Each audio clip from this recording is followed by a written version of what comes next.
Did you press the button? Yeah. Okay, so let's start. Have you bought a GoPro?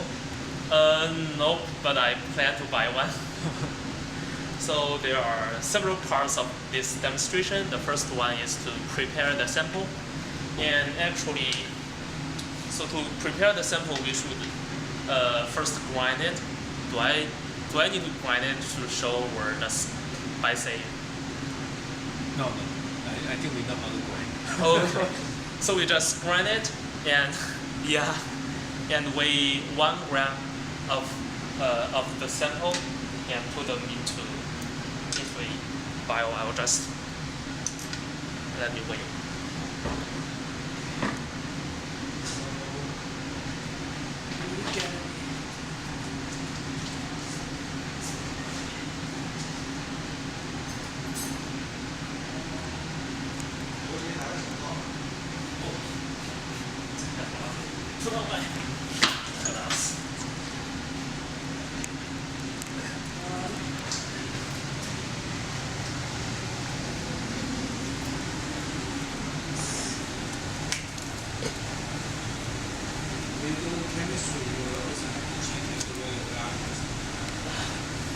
But it's better if I wear some goggles.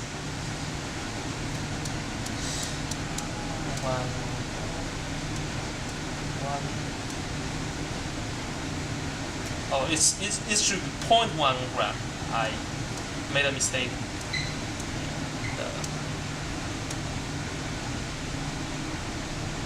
So this is 0.1 gram.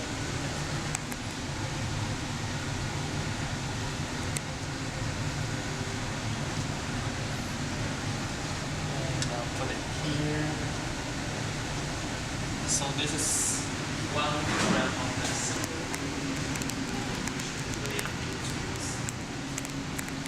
Small vial. And then we will need to add 1 milliliter of this solution into the vial. It's 20 milligram per milliliter of PVDF and dispersed in NMP. It should be with no color, but this one, I think it will be okay. Actually, I made 2 bottles of that solution, but they all turned golden. I don't know the reason. Maybe it's kind of oxidized, but it doesn't matter. And PVDF is not easy to observe. yeah, but I just don't know why it turns golden. It turns golden in the first 1 or 2 days, and then after that no change happens. So I always use this syringe and take for 1 milliliter.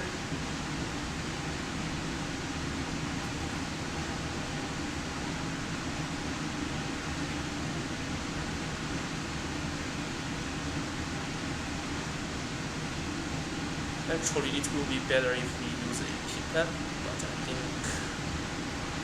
this should be fine. Okay, again, put the solution into this vial.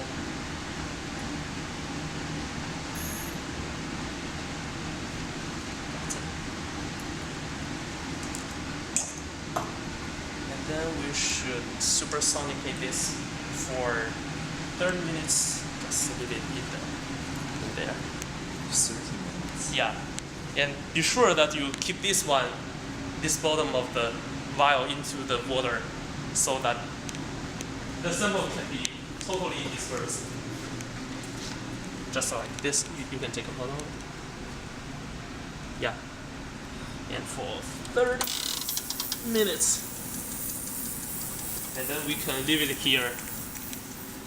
And after the sonification is over, you should put it in a small stirring bar. Here it is, into that vial and stir it for at least 5 hours to make sure that the sample is totally dispersed. And then everything will be done for the sample. This is how we prepare the sample. So are there any questions? Or so after sonification, you have it stirred yes. for 5 hours. Yes. Without heat. Yes, just under room temperature. So we can move to the And then next. you get a slurry. Yeah. And the slurry should be like something like this.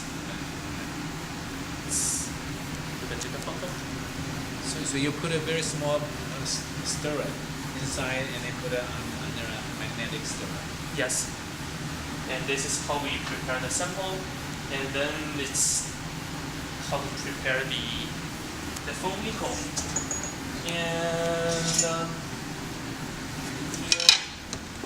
And so our foam nickel will be cut out of this nickel sheet, and this is the original foam nickel, and we cut it into Nickel foam.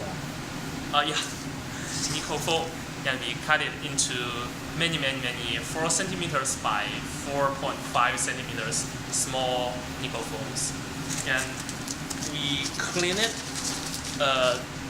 using supersonification under water and then alcohol and then acetone, and finally we store it in alcohol. It should be like this.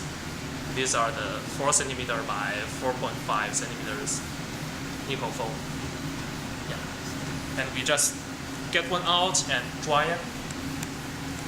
Just dry it under a film. That will be fine, and we will have this one. And we should press it using a press machine. I always use the press machine in the basement, but I think our press machine will also do it. And it should be like this. So these are iron blocks. They have a flat surface. We just put one piece of weighing paper on it, and then our nickel foam, and then another piece of weighing paper, and then the next 2 blocks of it. And then we just use the press machine to press it under. I think the load should be larger than 7 tons. And actually in China they use a load of 10 megapascals, but I think the units here is not the same as in the China. So I've tried several loads, and I think it should be better if we press it under higher loads. Because if the load is too small, this foam will be not thin enough, and something bad will happen when you are trying to drop your slurry onto the nickel foam. And let's just paste the sample. So here are several nickel foams and compressed under 7 tons. So we just one out and use here's the heat resistant tape. We should paste first on one side up. Just place it on the glass board, and I have instructions on how to make this glass board in the manual. This one. So here's the manual. Maybe put. You have the electronic one too, right? Yeah. And so first we tape it onto the board like this, just a little bit, and cut it. And then we should make sure that this is flat and in contact with the board. So we grab another piece of weighing paper. So we put a piece of weighing paper on it and use this one to make it flat, and it should be like this. The bottom of it is exposed, and we get another tape here. It's like this one. And then we remove everything that is not needed. So in the end, the glass board should be like this. There are 2 strips of tape, and here's the nickel foam. also need to use this ruler with this 2 ends taped by tapes. And there's also instructions on how to make this. And to just make sure that it's tightly taped on the glass board, and this should be fine. And then I will need to clean it. Just wait a few seconds.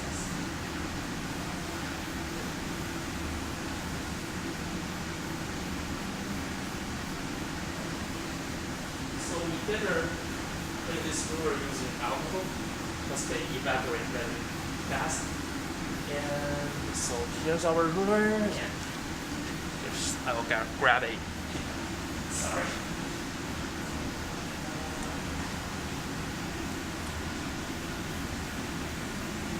And then the step is to get this one on our nickel foam to prepare the electrode. So the first thing we need to do is to get the volume of this pipette to 100 microliter, and then just move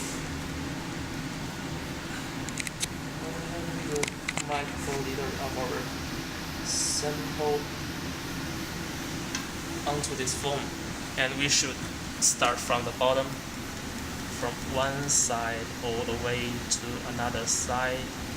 It should be like a line like this, and then we scratch the nickel foam with the ruler like this, and we can yeah.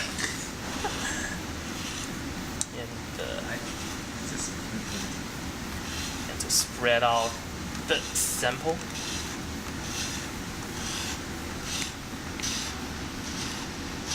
And as we can see here, there's no sample, so we can add another small drop of sample on it.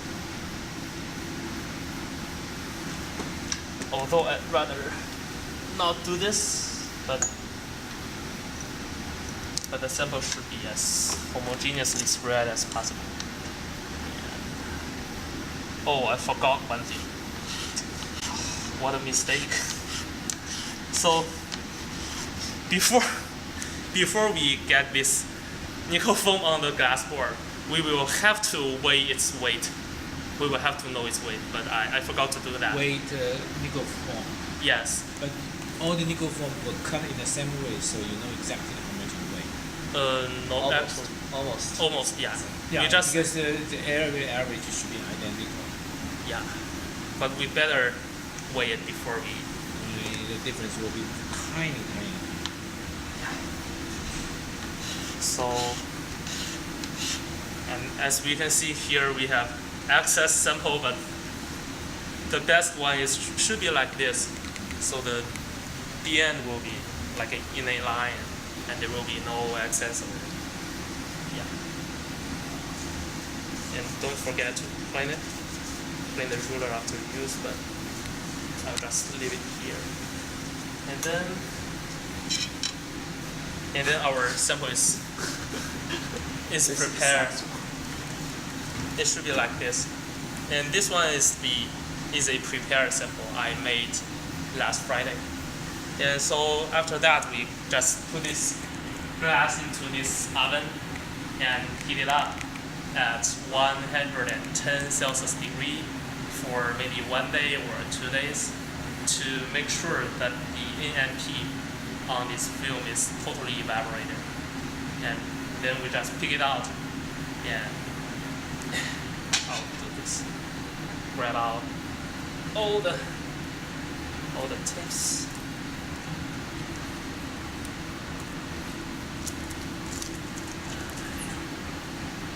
And weigh this prepared foam.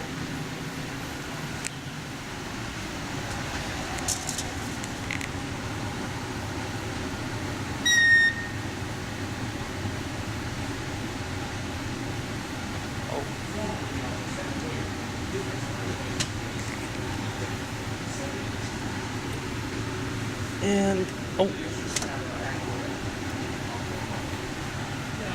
so it's 9076.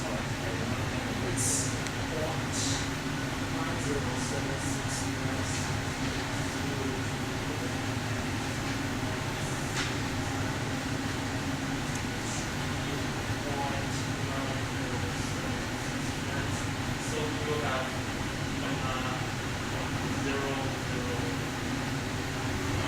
4 grams of sample on the electrode. And Only 4.6 milligram. yeah.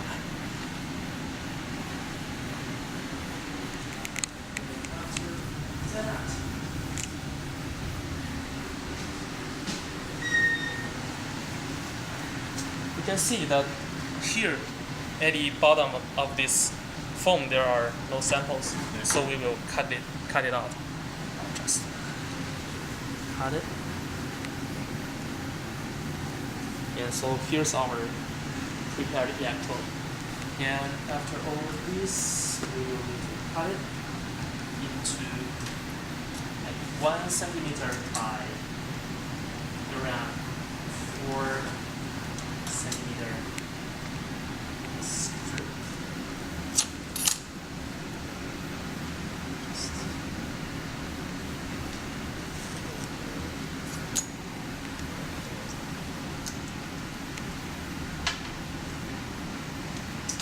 And we should cut along this line.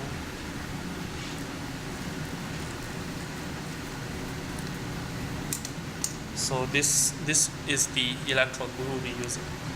And so are there any questions? So you said that the foam will not oxidize, right? According to experience, it's Yes. okay. Yes, I think it's okay. I think the vacuum they are using is just to make the AMP evaporate much quicker. So here, and then it's the final stage. We will use the electron station. So let's turn this transformer on, because this will work under 220 volts, but not 110. And then we turn this on. From China. Yeah. Then we will need to establish it. This is a 1 mole per liter sodium chloride solution. This is used in neutral. This is used as a neutral electrolyte. And we will first need to put this one. This is a silver chloride reference electrode. And it should be used only in neutral solutions. And I have seen reports saying that if it is used under basic solutions, the voltage of this reference electrode will vary, and it will be no more a reference electrode. So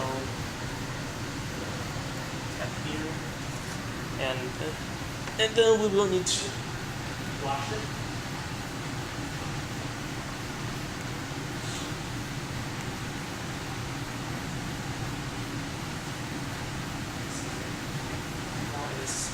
Oh, the password of the computer is CHIN. I forgot to mention that. And this one is the clean reference electrode. Put here. And we should use this white alligator clip to connect it. And then it should be the counter electrode. It's a sheet of platinum, like this, and I will boost it again.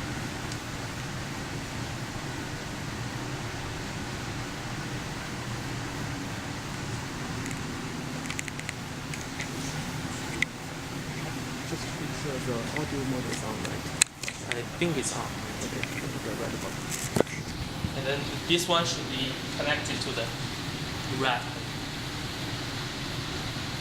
Actually, they are all on the manual. Yes, we can use the tweezers as stabilizers for this. And I think this is not.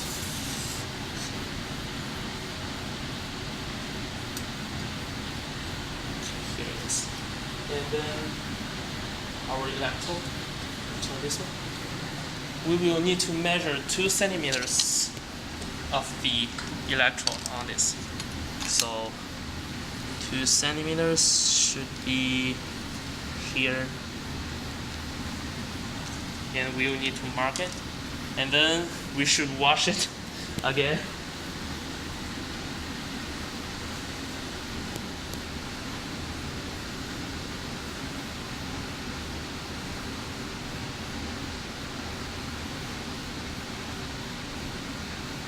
And now it is wet. It's wet now. So if we can't wet it, we will always soak it in the electrolyte for maybe 12 hours or 13 hours, something like that to make it dry. And this one is connected to the green elevator chip. This. Where's my mark? The mark is down here, so I will need to mark it again. Mark the 2 centimeters mark is gone now. I will need to mark it again.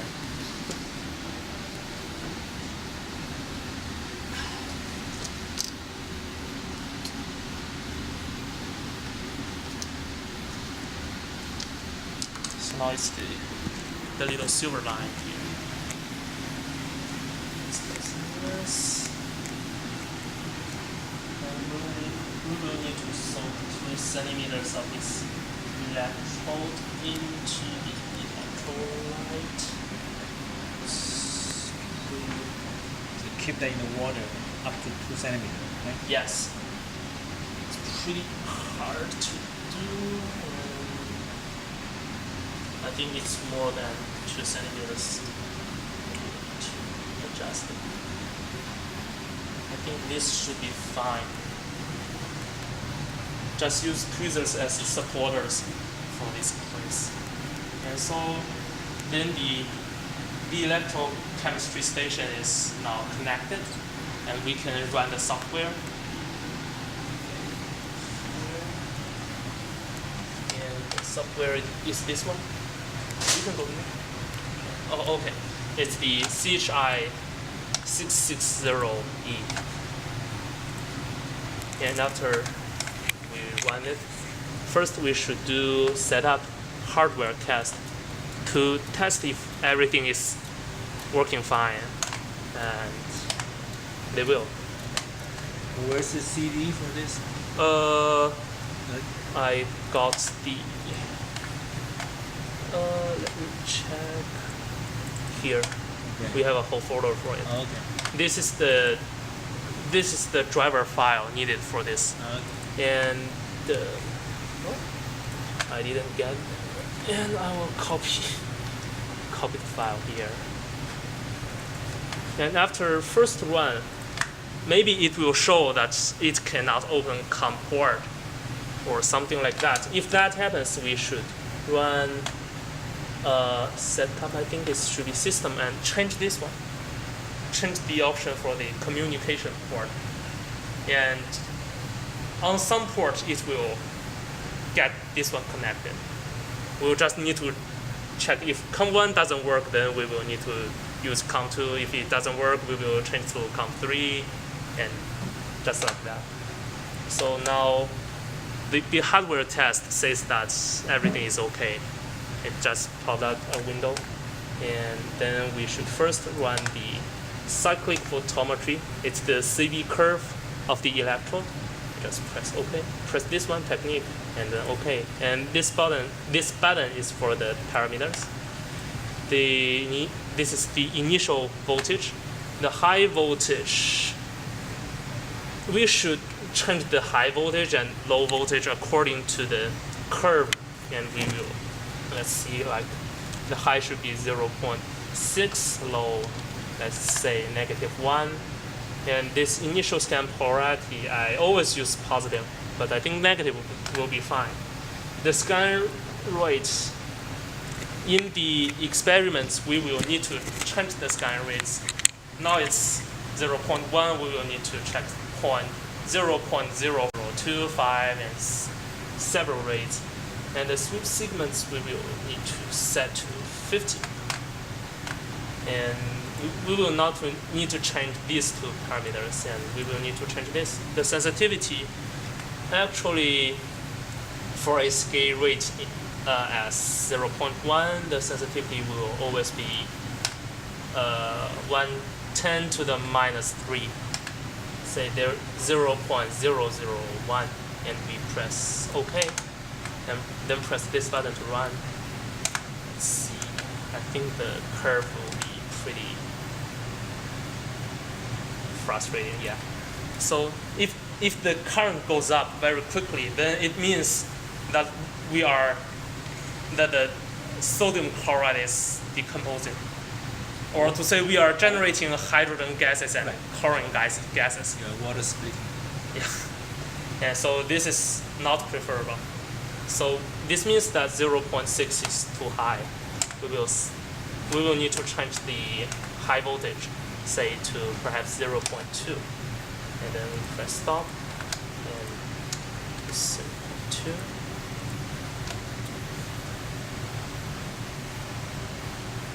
And as we can see, the curve is really, really disappointing. Oh. I think there are. And if we are generating hydrogen gases and chlorine gases, we will cook it. Yeah. Oh. See here. So, which means that the high voltage should be 0.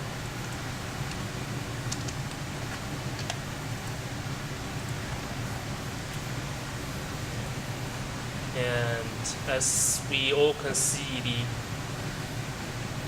the capacitance of this electrode is extremely small. And if there are redox reactions happening during this process, there will be peaks as it's just let it go. The peaks should be like this. So these peaks will indicate redox reactions happening, but for this one there's no redox reactions. Not for this material. The electrode material. They are not the same. Yeah. So, and we can see that here the data is not stable, and we better change the lowest voltage to perhaps negative 0.6, and thus do another change.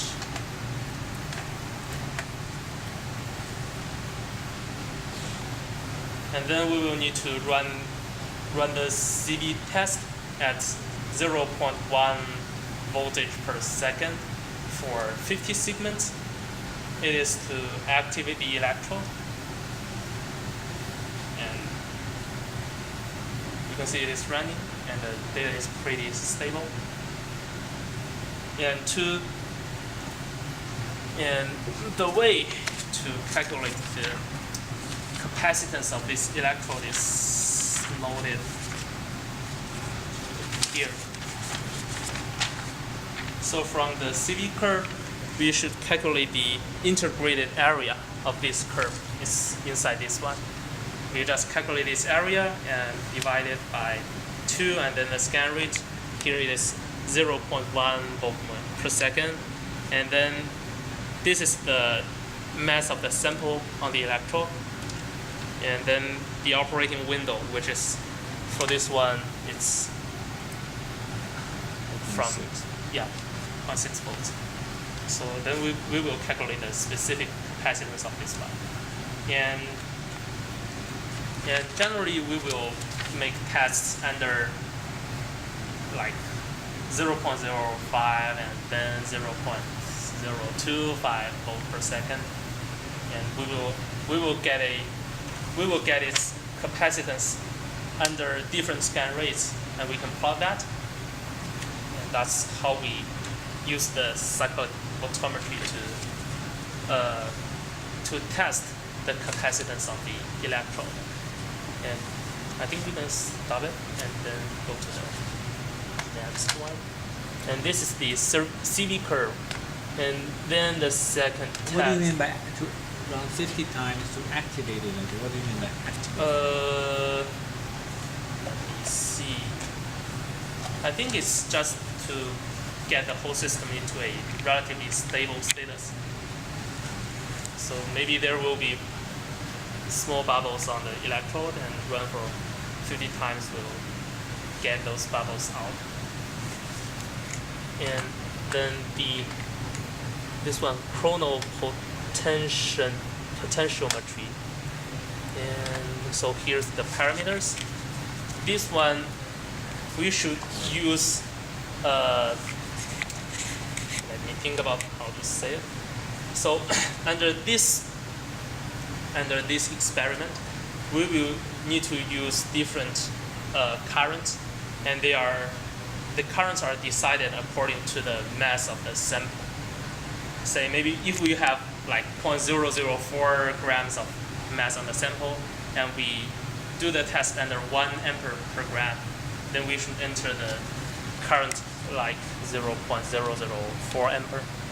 We just change the amperes, and then we do the test. Now let me see how much. So here for the Right now you are running, what is it? Your reference unit. the You reference. have a reference unit, right? Yes. Okay. And so here on the whole foam we have 0.0046 grams of sample. So on this is 1/4 of the whole gram whole foam. So it should be 0.00115. And I think, and this high E limit and low E limit should be changed according to this window. So this should be 0, and this should be minus 0.6, and this we don't need to change. And the number of segments always, it should be 10 or more than 10, to 10. And I think the property should be very, very weird, just like this. So now the charge and discharge process is done, and nothing is here. Because that the capacitance of this sample is really, really low. So So it's almost an instant discharge. yes, and a relatively better plot should be like this. And this small plateau indicates the redox peaks here or here. Just this one, the position of this one is corresponding to the position of this one. And so this is a better performance. And then it is done. So this is for the chronal potentiometry test. And then You can slow it down by adding a large resistance. So you get a very RC time. and we can also decrease the current, like if we use The current rate. yeah, and I think this should bring it slower. Here we can see, but I think it starts to raise. There's a compliance control. Using current rate. So I'll just stop it here because I think this will not reach 0. And the final test is the impedance. So we should use first we should check the open circuit potential, They can do Cocoa Pop directly. and we will not need to change any of this. Just press OK and run it. Now you want to do impedance. Yeah. See the It's different coordinate, right? yeah. Or do you, This is the open circuit voltage. okay. We will need to know it before we do I the see, yeah. impedance. So here, although it drops, and Okay. I think I'll stop it here Okay. and use this minus 0.2 2720. I will use this value. And so the impedance, here the AC impedance. Press OK, and here this V should be the open circuit voltage, and it's minus 0.2720. Oh, 2720. And the high frequency is 10 to the 6. The low frequency can be as low as 0.01. And So what is the high frequency set? 10 to the 100K. 6. Yeah, 100K. Or 10 to the 5. Yeah. And this should be 0.01. And there's nothing we need to change. Just press OK and run it. And here, let's see. Okay. Z versus this angle. What happens? Let's wait about. There will be few things. And if we double click on this, we will have the minus ZZ. I think this is the imaginary part and this is the real part. Okay. The purple part. And after about 800 seconds, the experiment will be done. And that's all about this electrochemistry station. And after the use, we just need to clean all these things and put them back. And the reference electrode should be stored in 3 mol per liter potassium chloride solution. I have the solutions here, and just get some of the solution into this cap and press the cap onto the electrode. That will be okay. It's just like OH meter and so on. If you let it dry, then it's used. You have to throw it away. Yeah. You don't want to get it dry. Yeah, and I think that's all for today's demonstration. And there's our. Does it usually run in this direction? I think. Oh, you start from high frequency. Yeah, start from low, high frequency. Okay. And when the frequency is low, this plot will be, maybe it will be strange. I have seen plots over here, like this is minus whatever. And I think that's pretty weird for me. It's in series, not in power. R and C are in series. Okay. If this is RC in series, Yeah, it's RC in series, not in power. And there's another way to prepare the electrodes. I've read them from a paper, and just use the hydrothermal synthesis method to prepare the electrode, in which we just put our reagents into that Teflon lining and put a cut nickel foam into it and do the hydrothermal synthesis. Yeah. To directly cool down with that. Yes. Do you know where it goes from high frequency to low frequency or low frequency to high frequency? I think this should be high frequency, This is high frequency?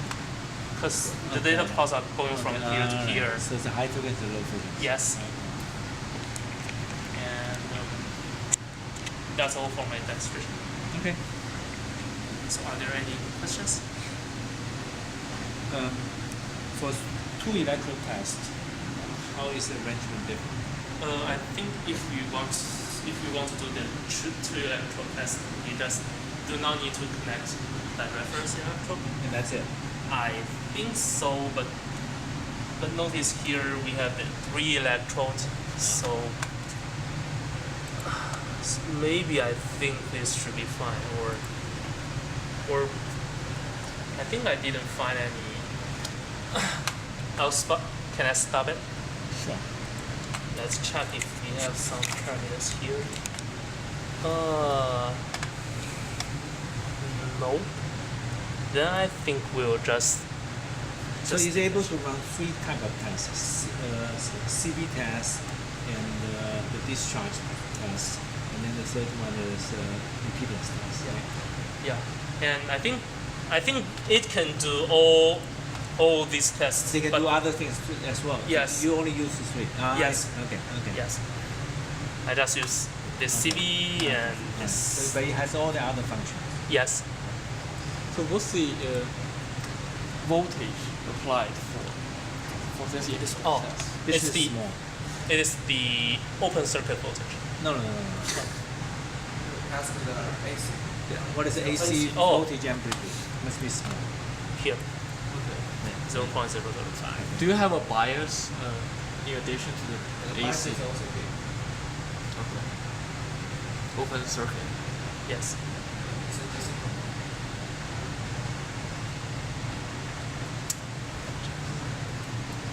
Oh, and for if we want to I don't understand. process So, the Right. because it works like a battery, so you want to compare the Yeah, it works like the battery. So, well, although it's a very weak battery. yes. You want to cancel that DC current. But why does it have an OCD level? Some reaction. But there's no reaction according to CV.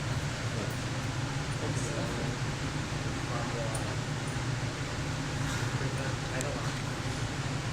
But if there's no reaction, the OCD should be zero. I don't care because mine is always there. and then the last thing is if we want to use the data Do generated. you know the instrument characteristic of this, like input impedance and things like that? Is that information available somewhere? I think we can find the instructions of this one.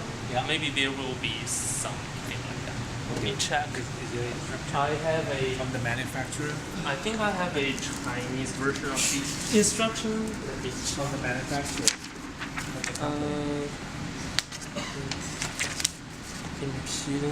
Impedance.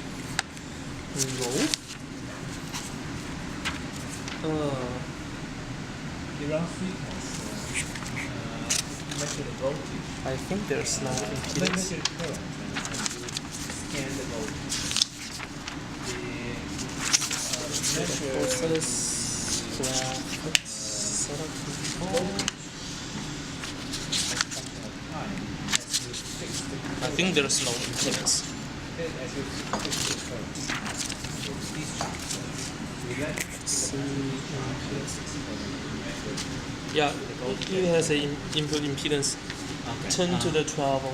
Okay. 10 to the 12 ohm. Yeah, I think if this one is right. And the third one is directly run. I think we can turn it off. And